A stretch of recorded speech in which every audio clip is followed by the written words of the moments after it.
And one of the great things about human species is that we have this remarkable organ, the brain. La tête dans le cerveau. Biologie, cervelle, synapses, neurosciences, physique. The human brain really is the most unique gift of our species. Avec Christophe Rodeau. La tête dans le cerveau est une chronique qui, chaque semaine, invite à découvrir les mystères et les secrets du cerveau. Et si tout ceci n'était qu'une immense supercherie ? Et si tout ceci n'était qu'une belle arnaque ? La tête dans le cerveau.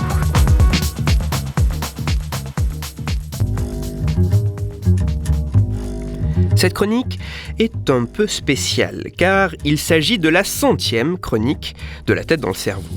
À cet égard, comme j'avais pu le faire pour la 50e, je vous propose non pas de nous intéresser aujourd'hui spécifiquement à l'histoire surprenante et insolite d'un patient, à des recherches aussi loufoques que fascinantes, ou à un mécanisme particulier du fonctionnement cérébral. Quoique.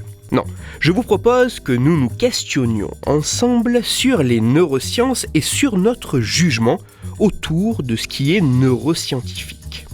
Que ce soit la première chronique de la tête dans le cerveau que vous écoutiez, que ce soit la 100e ou que ce soit quelque chose entre les deux, je vous embarque dans une chronique qui va se demander si parler du fonctionnement du cerveau comme le fait la tête dans le cerveau n'est pas qu'une immense supercherie. La question que je pose est, moi, Christophe Rodeau, ne vous ai-je pas purement et simplement trompé en vous parlant du cerveau, en utilisant du jargon neuroscientifique dans le seul but d'aider à faire passer des éléments, d'aider à faire passer des idées plus ou moins fumeuses ?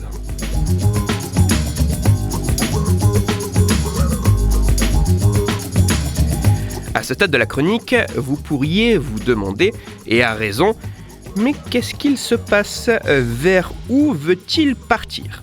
Ok, je l'avoue, clairement, cette chronique doit être un peu déstabilisante. Mais laissez-moi vous parler d'une étude scientifique pour m'expliquer. Cette étude a été réalisée par des chercheurs de l'université de Yale, publiée en 2008 dans la revue scientifique Journal of Cognitive Neuroscience. L'une des expériences de cette étude a été réalisée avec un peu plus de 80 volontaires. Cette expérience était assez simple. Au début de celle-ci, chaque participant se voyait remettre un document.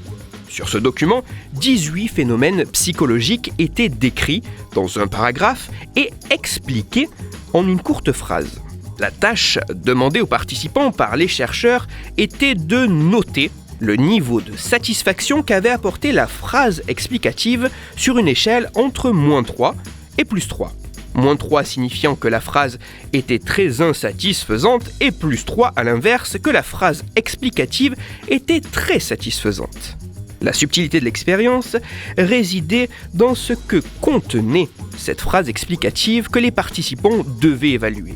La moitié des phrases explicatives étaient correctes et apportaient une réelle explication, un réel plus. L'autre moitié, en revanche, était des reformulations de la description du phénomène et n'apportaient pas d'explication. Mais ce n'est pas tout. La moitié des participants avaient également dans chacune des phrases explicatives, qu'elles soient correctes ou incorrectes, des arguments neuroscientifiques mentionnant notamment l'implication d'une région cérébrale précise dans le phénomène psychologique expliqué. Si je résume, un peu plus de 80 participants avaient un document mentionnant 18 phénomènes psychologiques. Chaque phénomène était décrit dans un paragraphe et expliqué en une courte phrase. La moitié des explications étaient correctes, l'autre moitié incorrecte et n'apportait rien. En plus de cela, pour la moitié des volontaires, les explications correctes et incorrectes contenaient des arguments issus des neurosciences. La tâche des participants était d'évaluer le degré de satisfaction de l'explication.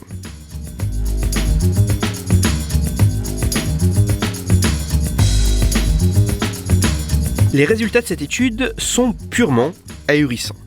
De manière générale, qu'elle comporte ou non des arguments issus des neurosciences, les explications correctes qui apportent une réelle explication sont jugées significativement plus satisfaisantes que les explications creuses, incorrectes qui n'apportent aucune explication.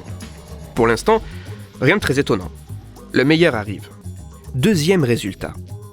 Les explications qui contiennent des arguments neuroscientifiques sont jugées plus satisfaisantes que celles qui n'en contiennent pas. Que ces explications soient correctes ou non.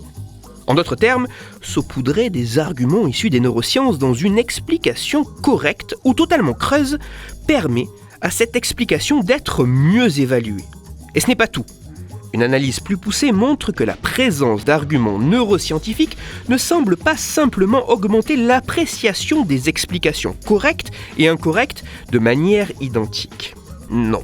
La présence d'arguments issus des neurosciences semble spécifiquement augmenter l'appréciation des explications incorrectes, celles qui sont creuses et qui n'apportent aucune réelle explication. Plus récemment, une autre étude menée en 2015 sur plus de 250 individus avec un protocole similaire a montré qu'une mauvaise explication contenant des arguments neuroscientifiques était mieux évaluée qu'une explication correcte mais ne comportant pas d'arguments issus des neurosciences. Oui, l'ensemble de ces résultats semble indiquer que la présence d'éléments à caractère neuroscientifique dans une explication puisse exercer un effet de séduction sur le jugement que l'on peut porter sur une explication. Un effet de séduction qui pourrait ainsi donner plus de poids ou aider à convaincre alors même que l'explication est sensiblement fausse, voire totalement creuse.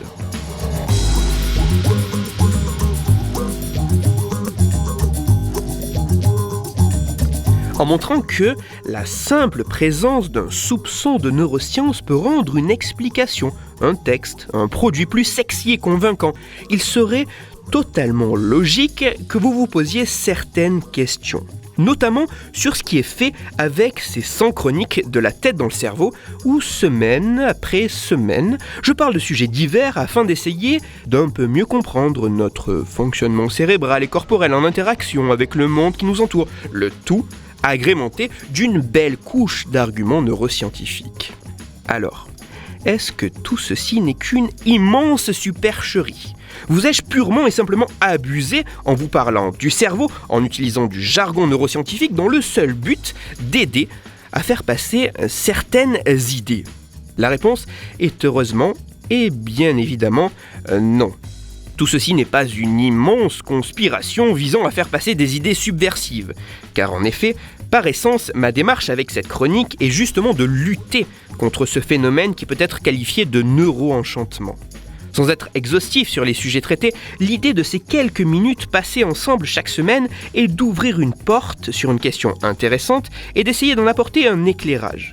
Mon but n'est pas de m'ériger en maître à penser ou en neurogourou vous édictant quoi penser ou comment penser. La tête dans le cerveau n'est pas là pour persuader ou convaincre avec des arguments neuroscientifiques. La tête dans le cerveau est là pour essayer d'entamer des discussions autour de sujets complexes et passionnants, et ceci à partir d'études scientifiques sérieuses. Chaque semaine, je fais le premier pas en sélectionnant un sujet, en le travaillant et en le racontant, avec l'idée que chacun de vous puisse ensuite continuer le voyage, si le sujet vous intrigue, si le sujet vous intéresse. Et ceci en vous en emparant, en creusant la question, en consultant les sources que j'ai utilisées et mis à votre disposition, en interrogeant d'autres voix que la mienne, tout cela afin de vous construire votre propre avis sur le sujet sans vous laisser flouer par ce neuro-enchantement.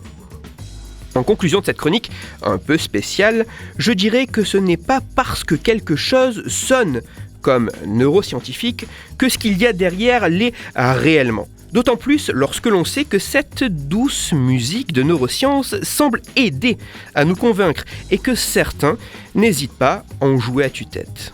Sans pour autant perdre notre émerveillement, à nous d'en être conscients et d'agir en conséquence. Les neurosciences sont un champ de recherche à la fois complexe et fascinant. Ce ne semble être qu'au prix d'un minimum de recul, d'une pointe d'esprit critique et d'un peu de temps qu'il paraît possible de ne pas se laisser séduire par le simple neuro-enchantement afin de distinguer les neurocharlatans des réels et sérieux résultats scientifiques. Toutes les références m'ayant servi à construire cette 100e chronique, mais également toutes les précédentes et les suivantes, se trouveront sur mon site Cerveau en argot. Et pour approfondir la chronique d'aujourd'hui, je vous renvoie vers un article disponible gratuitement sur Internet. Cet article a pour titre « Neuroéducation et neuropsychanalyse, du neuroenchantement aux neurofoutaises ». Il est écrit par Franck Ramu et il est à lire sur le site scilogs.fr. Pour discuter science et cerveau, vous pouvez me retrouver sur Twitter, @Christophe_Rodo, R-O-D-O, sur la page Facebook de La Tête dans le Cerveau et sur mon blog Cerveau en argot. Je vous rappelle que si vous, auditeurs, vous avez des questions ou des sujets dont vous voudriez que je parle, n'hésitez pas à me le faire savoir directement sur mon compte Twitter, sur la page Facebook ou par mail à l'adresse latettedanslecerveau@gmail.com et j'essaierai d'y répondre dans une future chronique. Toutes mes chroniques, y compris celle-ci, sont disponibles en réécoute sur mon podcast La Tête dans le Cerveau, à retrouver sur toutes les plateformes, dont SoundCloud, Deezer, Spotify, Google Podcast et iTunes. Je vous remercie pour cette 100e chronique et j'espère vous retrouver pour les 100 prochaines. Christophe Rodo. La tête dans le cerveau.